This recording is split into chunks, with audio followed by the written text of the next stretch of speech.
Hey everybody, it's Whitney with naturehills.com.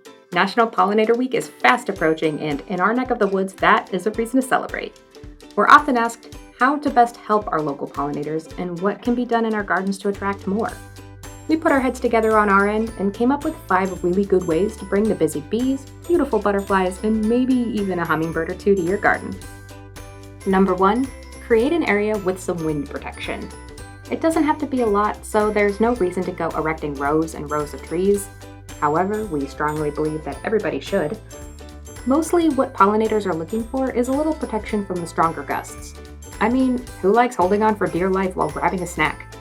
You can accomplish this by planting some strategically placed shrubs like lilacs, elderberries, or rows of sharons.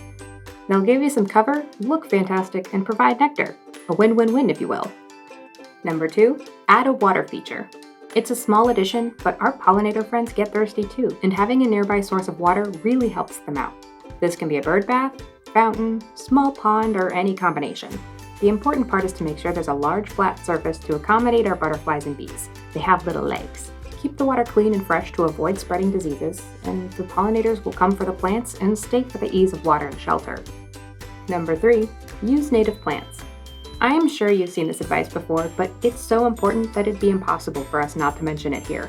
Sure, almost all flowers will help out pollinators, but natives have the added benefit of being their favorite, and also they're the best option for local ecosystems. The specific plants will vary by region, but some really common perennial favorites include the common milkweed, purple coneflower, and smooth asters.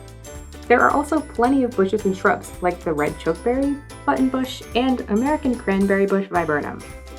If you're looking for plants native to your region, I suggest reaching out to your local agricultural extension office. They'll have the best options for your specific environments. Number 4, include plants that bloom early in the season and late into the fall. Pollinators start coming out to collect nectar as soon as it's warm enough outside to do so, so it's important to have some food options for them available early in the spring all the way until late fall when they bundle back up for the winter. Fall planting bulbs like daffodils, hyacinths, crocuses, and tulips are great early spring blooming options and don't require much maintenance. Forsythias are known for their early spring blooms as well.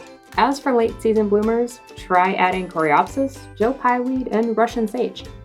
Roses also work great as many will bloom from spring all the way until the first hard frost. If you're wondering what to plant in your area, take your lead from nature and watch what plants seem to do well in the early spring and in the late fall. And number 5, offer nesting and overwintering habitats. Pollinators and beneficial insects need a place to take shelter during the winter months in order to complete their life cycle. Sure, you can go out and buy some fancy pollinator houses. I mean, there are some very cute butterfly and bee houses out there.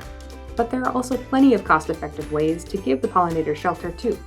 For example, leave your grasses and perennials as is in the fall instead of rushing out to cut them down. Add a layer of mulch around your plants. This helps the plants and gives the beneficial insects somewhere to hang out during the winter months.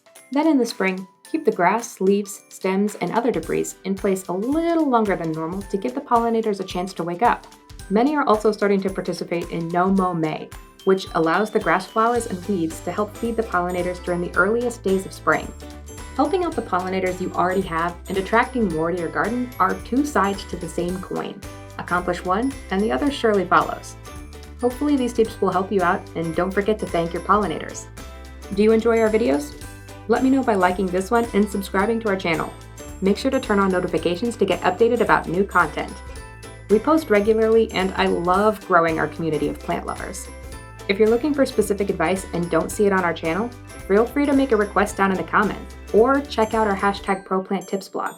We have a lot of articles and helpful gardening hints over there. Thanks for caring about our pollinators. The world just wouldn't be the same without them. So until next time, happy planting.